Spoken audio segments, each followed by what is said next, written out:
नमस्कार साथियों, बेस्ट ज्ञान चैनल पर मैं बीरम सिंह आप सभी का स्वागत करता हूं। रोज की तरह आज के इस वीडियो में हम देखेंगे मध्य प्रदेश की अब तक के दिन भर की बड़ी खबरों का सारांश। वीडियो में दी गई जानकारी आपको उपयोगी लगे तो प्लीज लाइक जरूर कर दीजिएगा। किसानों की जितनी फसल खराब हुई है, राहत की राशि की एक एक पाई किसान के खाते में डाली जाएगी।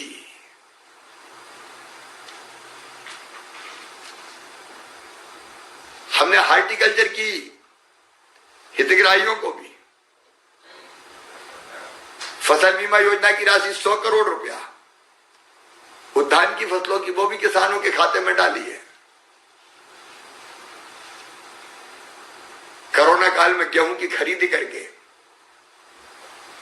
लगभग 27,000 करोड़ रुपए की राशि किसान के खाते में डाली गई। अब धान की खरीदी की भी हमारे का प्रारंभ हो रहा है। हम धान भी खरीद रहे हैं, हम बाजरा भी खरीदेंगे। धान बाजरा का एक एक दाना खरीदेंगे और मक्के के लिए भी प्रोत्साहन राशि हम किसानों के खाते में पहुंचाएंगे।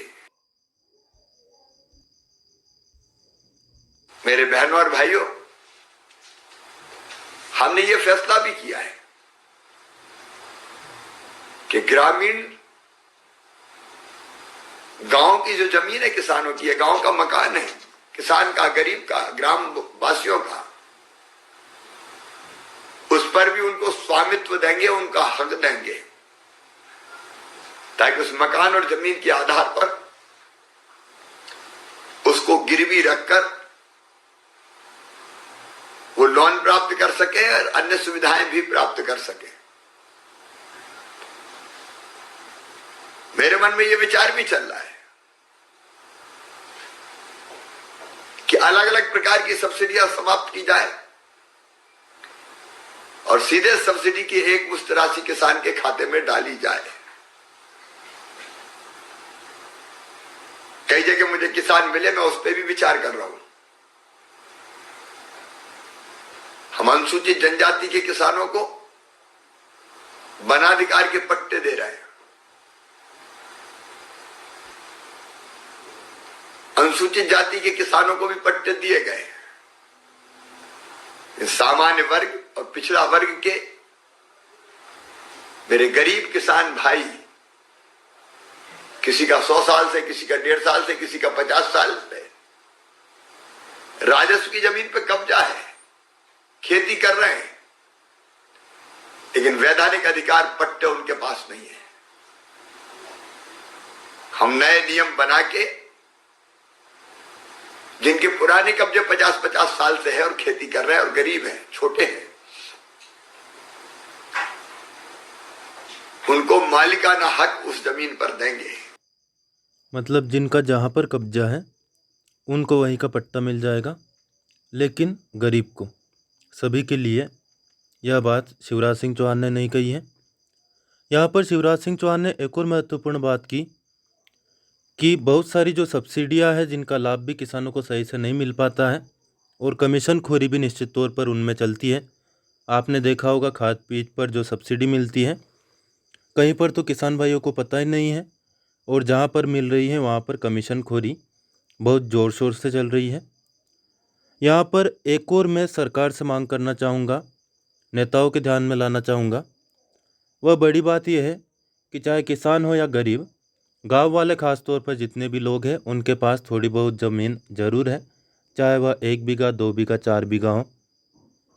खास तौर पर इतनी ज़मीन तो लोगों के पास है कि वह खुद की ज़मीन पर गेहूं उगा सके। तो यहाँ पर एक ऑप्शनल चीज़ सरकार को करना चाहिए कि जो राशन सरकार दे रही है उसमें ऑप्शनल कर दे कि यदि किसान या गरीब चाहे तो उसको नगद पैसा मिल जाएगा, और यदि वह चाहे तो उसको गेहूं मिल जाएगा। इससे फ़ायदा यह होगा कि राशन वालों की मनमानी जो चलती है वह रुकेगी। दूसरा, सरकार की भी बहुत सारी जो फिजूल खर्ची है, गेहूं को समर्थन मूल्य पर खरीदना और वापस उसको अनाज की दुकानों पर पहुंचाना और सस्ते मूल्य पर बेचना, तो वह जो दुविधा होती है और जो फिजूल खर्ची इस पूरी प्रोसेस में होती है वह बंद हो पाएगी। निश्चित तौर पर यदि आपको यह सुझाव अच्छा लगे तो अन्य लोगों को भी शेयर करें ताकि सरकार के कान तक यह बात पहुंच सके। प्रदेश के 5 लाख किसान परिवारों के खाते में सीएम किसान कल्याण निधि के 100 करोड़ रुपए ट्रांसफर किए जा चुके हैं।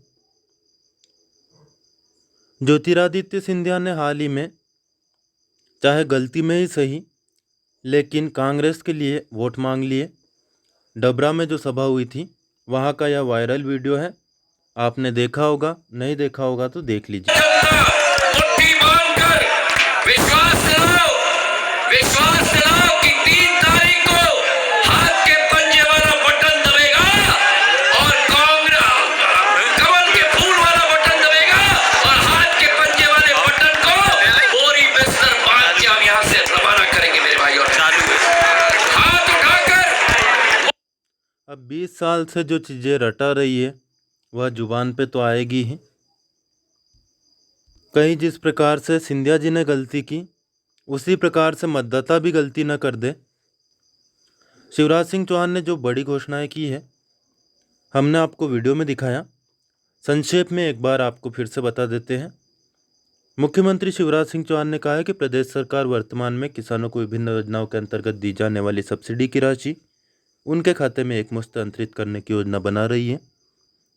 उन्होंने कहा कि ग्रामवासियों को जमीन एवं मकान पर स्वामित्व प्रदान किया जाएगा जिससे वे उस पर बैंक ऋण आदि सुविधाएं प्राप्त कर सकें। अगले 3 वर्षों में जिनके कच्चे मकान हैं उन्हें पक्के मकान बनाने के लिए सरकार की ओर से सहायता दी जाएगी। मुख्यमंत्री द्वारा आज मुख्यमंत्री किसान कल्याण योजना के अंतर्गत प्रदेश के 5 लाख किसानों को उपचुनाव वाले 19 जिलों को छोड़कर 2-2 हज़ार रुपये के मान से कुल 100 करोड़ रुपए की राशि का उनके खातों में सिंगल क्लिक के माध्यम से अंतरण किया। उपचुनाव वाले जिलों में भी उपचुनाव के बाद में कर दिया जाएगा। मुख्यमंत्री श्री चौहान ने कहा कि किसानों को प्रधानमंत्री किसान कल्याण योजना के अंतर्गत प्रति वर्ष 3 किस्तों में 2-2 हज़ार रुपये की राशि कुल 6,000 रुपये प्रदान की जा रही है। इसके अलावा मुख्यमंत्री किसान कल्याण योजना के अंतर्गत अब उन्हें वर्ष में 2 बार 2-2 हज़ार रुपये की राशि प्रदान की जाएगी। इस प्रकार प्रतिवर्ष किसान के खाते में कुल 10,000 रुपये की राशि प्राप्त होगी। इस योजना से प्रदेश के लगभग 80 लाख किसान लाभान्वित हो रहे हैं। किसान को अब नहीं लेनी पड़ेगी पेड़ काटने या लगाने की अनुमति, वैसे भी कौन सा किसान लेने जाता है। लेकिन खबर देखते हैं। मुख्यमंत्री श्री चौहान ने कहा कि कृषि वानिकी के अंतर्गत अभी किसानों को पेड़ लगाने व काटने के लिए जटिल प्रक्रिया से गुजरना होता है। इस संबंध में नया कानून बनाया जाएगा जिससे उन्हें पेड़ लगाने, काटने व विक्रय करने के लिए कोई अनुमति की आवश्यकता नहीं होगी। छात्राओं को स्वरोजगार स्थापित करने के लिए सहायता मिलेगी। मुख्यमंत्री ने कहा कि सरकार 12वीं उत्तीर्ण छात्राओं को रोजगार स्थापित करने के लिए सहायता देने की योजना बना रही है जिससे वे अपने पैरों पर खड़े होकर राज्य का नाम रोशन कर सकें। साथ ही वे 12वीं के बाद अपनी पढ़ाई भी जारी रख सकती हैं। मक्के की प्रोत्साहन राशि पर उन्होंने कहा कि सरकार द्वारा धान एवं बाजरे की खरीदी शीघ्र शुरू की जाएगी तथा किसानों का एक एक दाना खरीदा जाएगा। मक्के के लिए प्रोत्साहन राशि किसानों के खातों में पहुंचाई जाएगी। कांग्रेस मोदी सरकार ने जो एमएसपी जारी की है आप यहां पर देख सकते हैं। गेहूं, जौ, चना, मसूर, सरसों और कुसुम की 2021-22 में गेहूं का भाव 1975, जौ का 1600, चना का 5100, मसूर का 5100, सरसों का 4650, कुसुम का 5327। यह न्यूनतम समर्थन मूल्य तय किया गया है। मध्य प्रदेश में कोरोना वायरस की स्थिति की बात करें तो यहाँ पर आप स्क्रीन पर देख सकते हैं। इंदौर जिले में पिछले 24 घंटे के दौरान 76 केस बढ़े। 34,195 लोग अभी तक कोरोना पॉजिटिव पाए जा चुके हैं। अच्छी बात यह है कि पिछले 24 घंटे के दौरान एक भी मौत कोरोना के कारण नहीं हुई। अभी तक 682 लोगों की जान यह वायरस ले चुका है। 240 लोग पिछले 24 घंटे के दौरान स्वस्थ हुए। 31,111 लोग अभी तक स्वस्थ हो चुके हैं। 2402 कुल एक्टिव केस इंदौर जिले में कोरोना के बचे हैं। इसी प्रकार आपका जो जिला हो यहाँ पर उसकी स्थिति देख सकते हैं। अन्य जिलों की स्थिति भी ये रही, वीडियो को रोक करके आप देख सकते हैं।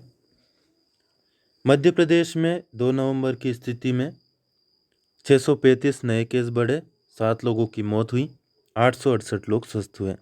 अभी तक कुल मिलाकर 1,72,717 कोरोना के केस मध्य प्रदेश में सामने आ चुके हैं। 2,965 लोगों की जान यह वायरस ले चुका है। 1,61,454 लोग कोरोना को परास्त कर स्वस्थ होने में सफल हुए हैं। 8,298 कोरोना के एक्टिव केस मध्य प्रदेश में बचे हैं। तो काफ़ी दिनों के बाद में यह अच्छी बात देखने को मिल रही है कि कोरोना के केस 10,000 से कम हुए हैं। देखना यह होगा कि चुनाव के बाद भी इनमें लगातार गिरावट जारी रहती है या फिर यह छुपाया गया आंकड़ा था, क्योंकि कुछ मीडिया चैनलों ने हाल ही में खबर दी है कि गुजरात में कोरोना के केस पॉजिटिव आने पर भी नेगेटिव रिपोर्ट दिखाई जा रही है ताकि एक अच्छी छवि बन सके। 2 नवंबर को कुल जांच हुई 24,161, इनमें से 635 पॉजिटिव रिपोर्ट निकली, 23,526 लोगों की नेगेटिव रिपोर्ट आई, 134 सैंपल रिजेक्ट हो गए। कुल रिपोर्ट जो प्राप्त हुई है उसके हिसाब से 100 में से केवल 2 से 3 लोग कोरोना पॉजिटिव निकल रहे हैं। दोस्तों, 3 नवंबर को आप वोट देने जाएंगे। वोट जनता की सबसे बड़ी ताकत होती है। यहाँ पर चुनावी गणित आप समझेंगे तो आपके नॉलेज के लिए भी अच्छा रहेगा और आपके निर्णय के लिए भी अच्छा रहेगा। देखिए, मध्य प्रदेश में बीजेपी के विधायक है 107, कांग्रेस के विधायक है 87, बीएसपी, सपा और निर्दलीय विधायकों की संख्या है 7। 29 विधानसभा सीटें खाली हैं। कुल विधानसभा सीटें हैं मध्य प्रदेश में 230। इनमें से 28 पर उपचुनाव होना है। एक प्रत्याशी की मौत बाद में हुई थी तो उस पर उपचुनाव होना बाकी रहेगा। 3 नवंबर को 229 विधायकों की संख्या रहेगी। सरकार बनाने के लिए जरूरी विधायकों की संख्या रहेगी 115। पूर्ण बहुमत के लिए कांग्रेस को सीटें चाहिए 28, जिनमें से जुगाड़ की सरकार बनाने के लिए भी कम से कम 21 सीटें चाहिए रहेगी, क्योंकि निर्दलीय और सपा बसपा के विधायकों को मिला दें तो ऐसे विधायक जो सत्ता के साथ रहेंगे 7 उनकी संख्या है। सत्ता तक पहुंचने के लिए जरूरी विधायकों की संख्या है 108। कांग्रेस के पास विधायक है 87, तो उपचुनाव में इस तरह से 21 सीटों पर जीत जरूरी है। वही बीजेपी के पास विधायकों की संख्या है 107। एक भी विधायक इनका जीत जाता है तो ये फायदे में रहेंगे। सत्ता तक पहुंचने के लिए 108 विधायक चाहिए कांग्रेस को, जबकि बीजेपी को कम विधायक चाहिए निश्चित तौर पर। यहाँ पर एक निवेदन जरूर मैं आपसे करना चाहूँगा। हालांकि आजकल बीजेपी और कांग्रेस के फॉलोअर्स बहुत हैं, कुछ शिवराज सिंह चौहान, कुछ ज्योतिरादित्य, तो कुछ कमलनाथ के फॉलोअर्स भी है या अन्य नेताओं के भी होंगे। अब जो इनके फॉलोअर्स हैं तो सीधी सी बात है उन्हीं को वोट करेंगे, लेकिन आम जनता से मैं यहाँ पर अपील करना चाहूँगा कि आपको वोट करना चाहिए आपके स्थानीय प्रत्याशी को, क्योंकि जब आप एक ईमानदार और अच्छे अभ्यर्थी को चुनते हैं, उम्मीदवार को चुनते हैं, तो निश्चित तौर पर उनका पावर बढ़ता है, कद बढ़ता है। इसलिए मैं हमेशा यही कहता हूँ कि आप किसी पार्टी को वोट मत दीजिए, नए प्रधानमंत्री या मुख्यमंत्री को देखकर वोट कीजिए, बल्कि आप अपने क्षेत्र से अच्छे उम्मीदवार को चुनिए। ऑटोमेटिकली ऊपर जो लोग हैं वह अच्छे जाकर पहुँचेंगे, और जब अच्छे लोग ऊपर पहुँचेंगे तो निश्चित तौर पर देश में, प्रदेश में ईमानदारी बढ़ेगी। दोस्तों, वीडियो में दी गई बातें, जानकारी आपको उपयोगी लगे तो प्लीज़ लाइक ज़रूर कर दीजिए। अन्य दोस्तों को भी शेयर कर सकते हैं जो भी आपसे फेसबुक, व्हाट्सएप, लिंक्डइन, टेलीग्राम जिस भी माध्यम से जुड़े हो। इस चैनल को सब्सक्राइब ना किया हो तो सब्सक्राइब कर लीजिए, ताकि डेली न्यूज़, करंट अफेयर्स, सरकारी नौकरी और योजनाओं की जानकारी आपको लगातार मिलती रहेगी।